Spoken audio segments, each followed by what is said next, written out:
Admiral Zexstar stood on the bridge of the Crixian Empire's flagship, Eternal Dominion, his four eyes fixed on the holographic display of the blue-green planet below. Earth, the last unconquered world in Sector 7. His scaled skin shimmered under the ambient lighting as he contemplated the peculiar readings before him. "Curious," he muttered, mandibles clicking. "Their technology is remarkably primitive, yet they've managed to establish colonies on their moon and neighboring planet." Commander Nixus, his second-in-command, approached with a datapad. "The humans appear to have developed along an unusual technological path. Admiral, they still rely heavily on chemical propulsion and silicon-based computing, yet they've achieved things that even we found challenging." The Crixian Empire had conquered over 10,000 civilizations across 3 galactic arms. Their quantum-based technology and crystalline computing systems were centuries ahead of anything they'd encountered. Yet something about these humans made Zexstar uneasy. The invasion began as it always did, a display of overwhelming force. Crixian warships emerged from hyperspace in formation around Earth's major cities. Their crystalline hulls gleamed in the sunlight, a testament to their technological superiority. But the humans didn't react as expected. Instead of panic or immediate surrender, they responded with calculated precision. Lieutenant Yara Williams, commanding Earth's orbital defense platform Alpha, made the first decision that would change the course of galactic history. "All stations, implement Protocol Omega," she ordered, her voice steady despite the enormous alien fleet surrounding Earth. "Activate the magnetic shield arrays." The Crixians watched in amusement as seemingly primitive electromagnetic fields surrounded Earth's major population centers. Their quantum weapons should have easily penetrated such basic defenses, but when they fired their first salvo, something unexpected happened. The electromagnetic shields didn't just block the quantum beams, they absorbed and redirected them. Dozens of Crixian ships found their own weapons turned against them, their crystalline hulls cracking under the strain. Admiral Zexstar's mandibles clacked in agitation. "Impossible. Their technology is decades behind ours. How are they doing this?" The answer came in the form of a worldwide counterattack. Thousands of small, seemingly primitive craft launched from hidden bases across Earth. The Crixians initially dismissed them as suicide runs until the first wave hit. These human vessels, while appearing crude, carried weapons that exploited fundamental weaknesses in Crixian technology. Simple electromagnetic pulses, precisely tuned to the resonant frequency of crystalline computing systems, wreaked havoc on the invasion fleet. "They're not primitive," Zexstar realized too late. "They're different." The humans had developed along a completely different technological path than any civilization the Crixians had encountered. While the Empire had pursued quantum technology and crystalline computing, humanity had mastered electromagnetic manipulation and biological integration. Their primitive technology was actually perfectly suited to counter the Crixians' advanced systems.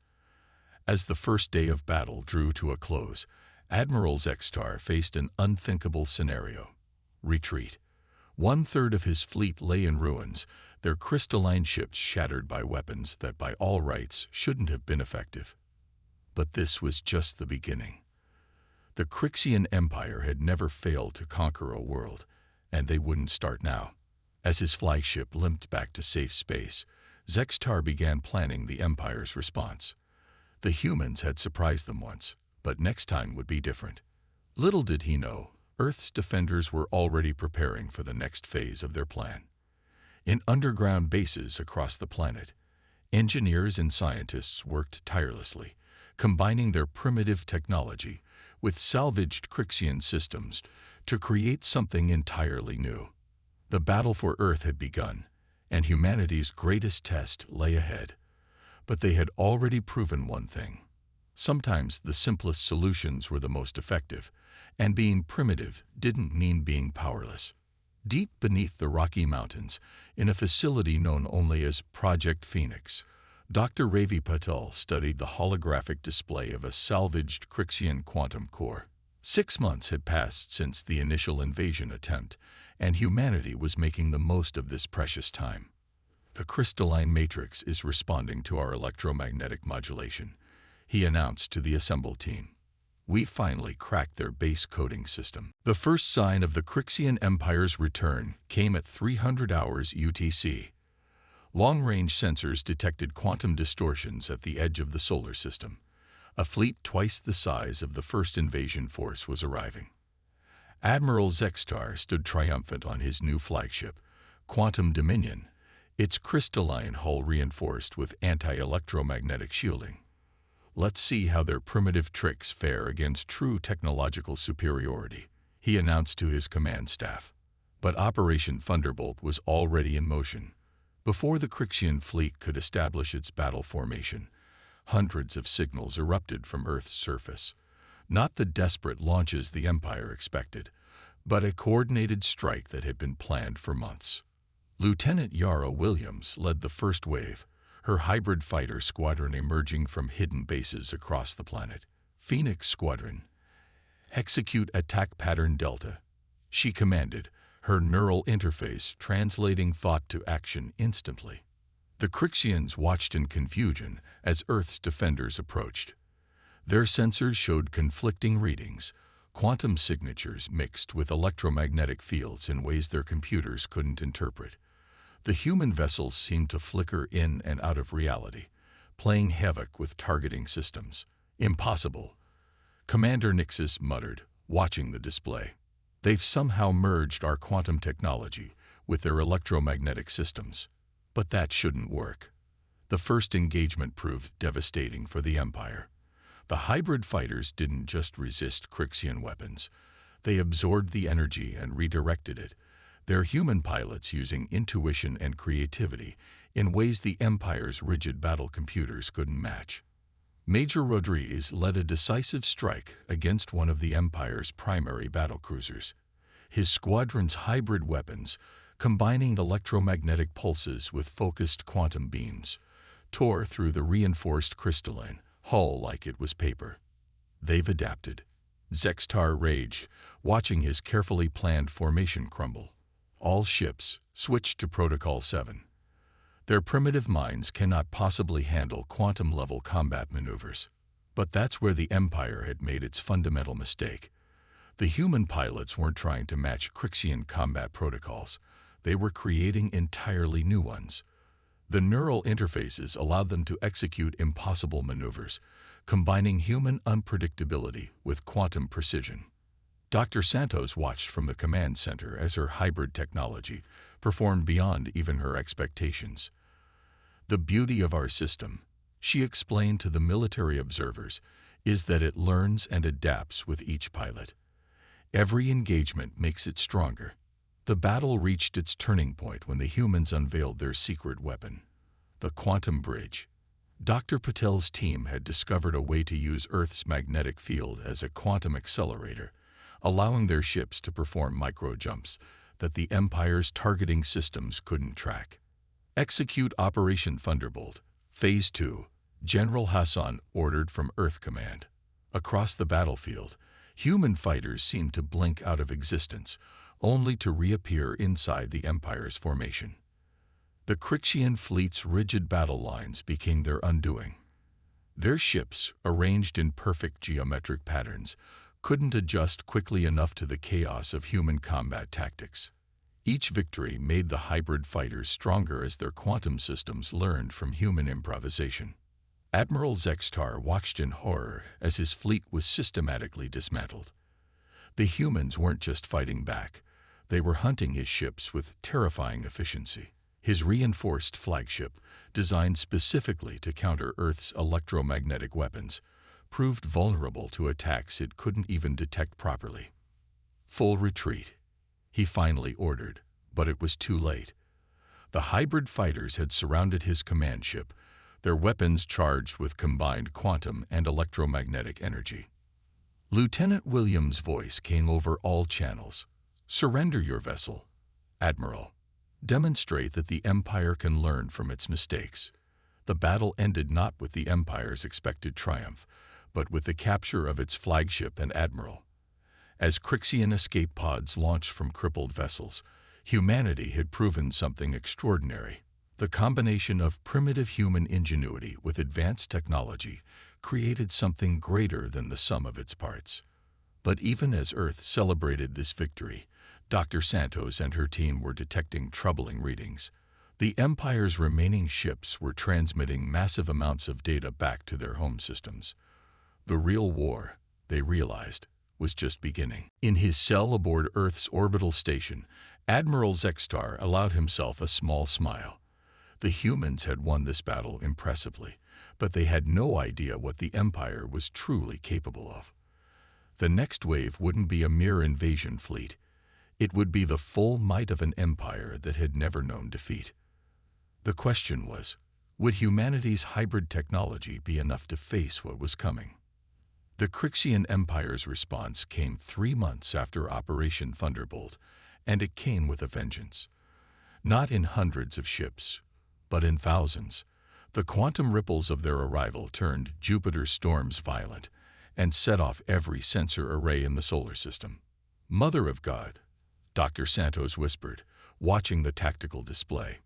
The Empire had committed nearly a quarter of its total fleet strength. Over 5,000 warships, including 3 of their dreaded world breakers, massive vessels capable of shattering planets.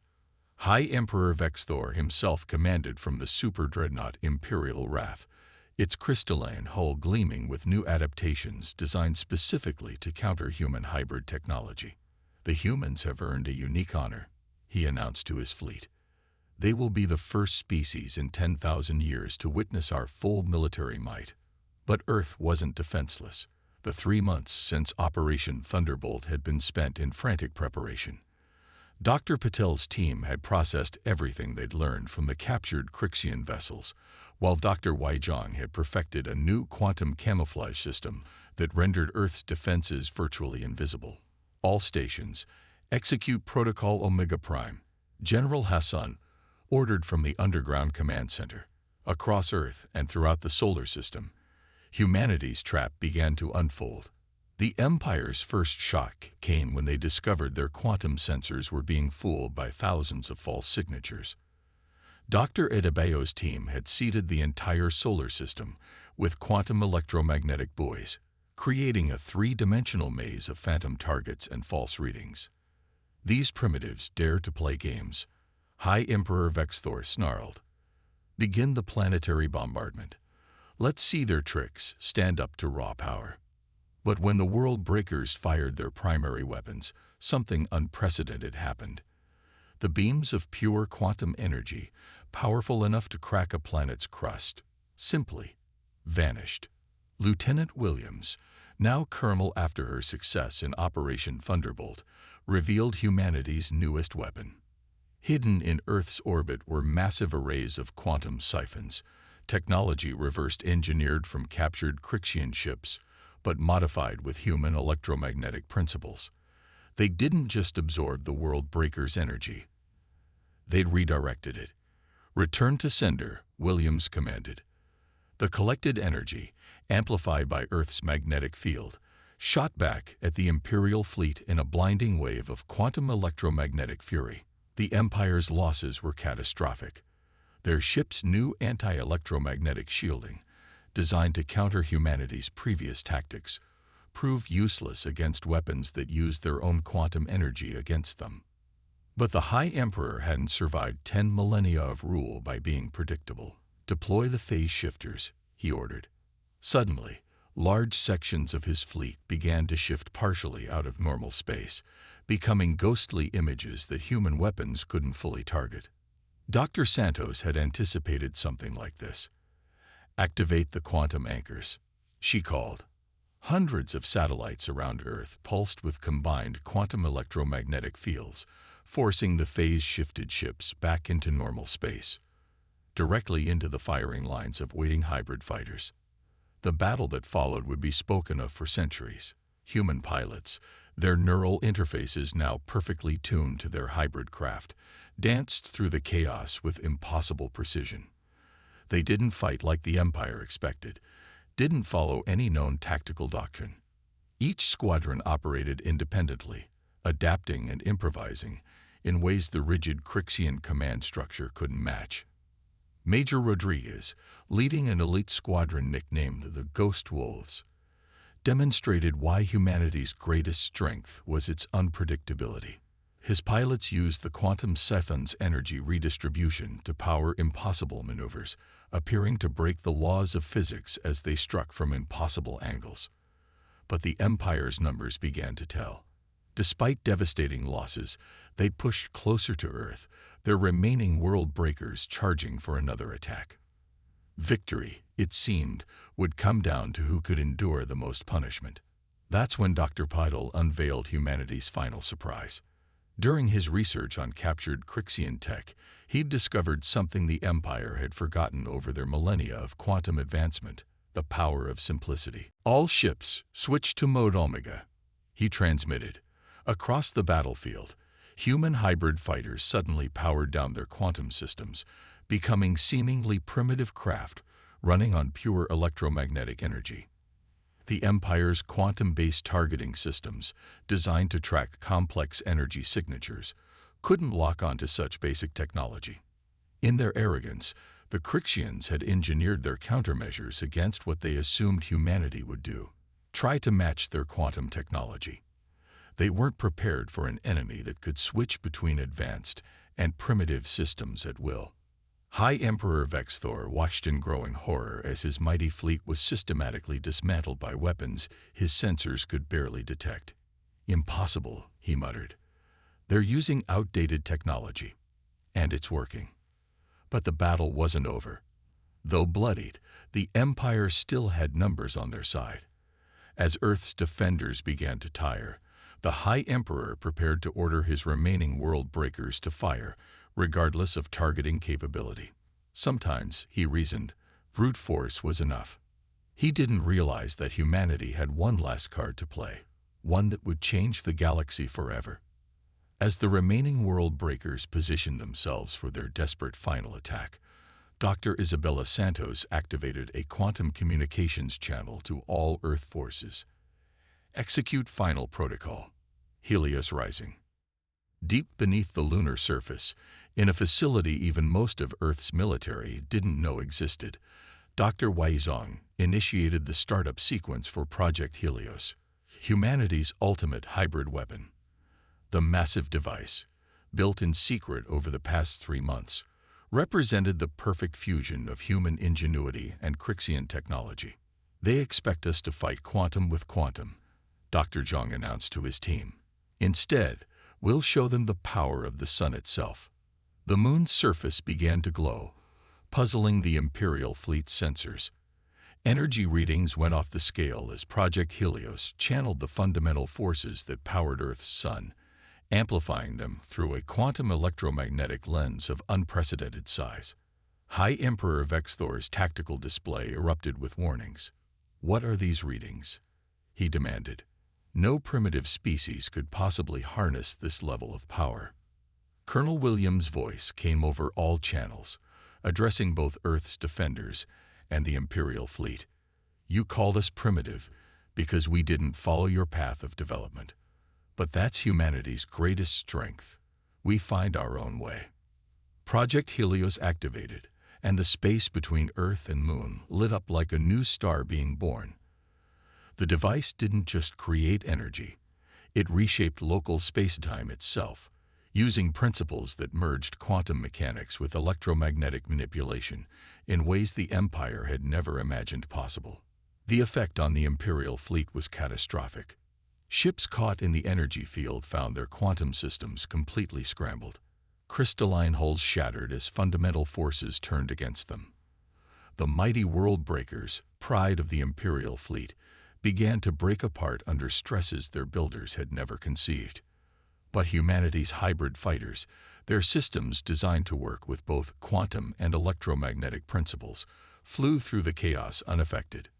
Major Rodriguez led the final assault, his Ghost Wolves squadron striking directly at the Imperial flagship. "Impossible." High Emperor Vexthor raged as his ship's systems failed one by one.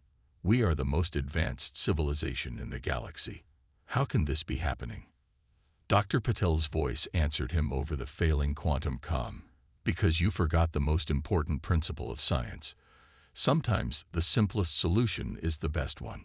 The battle ended not with a grand explosion or a desperate last stand, but with silence. The Imperial flagship, its systems completely disabled by Project Helios, drifted powerless in space. Across the battlefield, the remnants of the mighty Imperial fleet hung frozen, their quantum technology rendered useless by forces they didn't understand. Colonel Williams led the boarding party onto the Imperial flagship herself. She found High Emperor Vexthor still on his command throne, his 4 eyes wide with disbelief.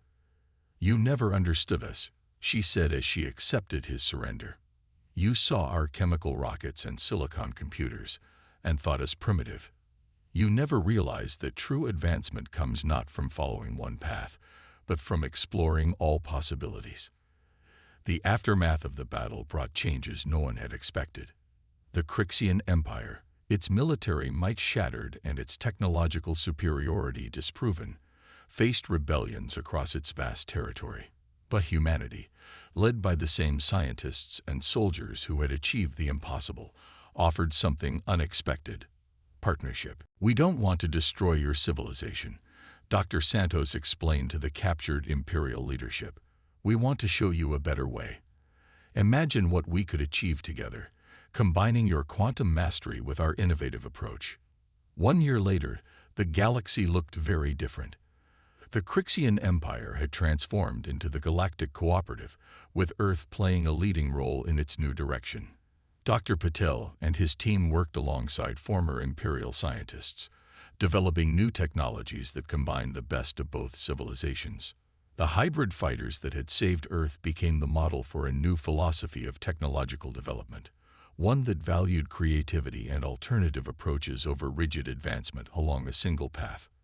And in orbit around Earth, the captured Imperial flagship, now renamed Unity, served as both a monument and a reminder.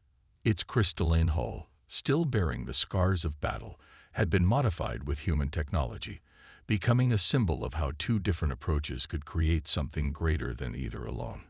The galaxy learned a crucial lesson. True advancement comes not from dismissing the unfamiliar as primitive, but from recognizing that every path of development has its own unique value. Humanity had not just survived, they had changed the very definition of what it meant to be advanced. And somewhere in the vast reaches of space, other civilizations looked toward Earth with new interest, wondering what other surprises these remarkably unpredictable humans might have in store for the galaxy.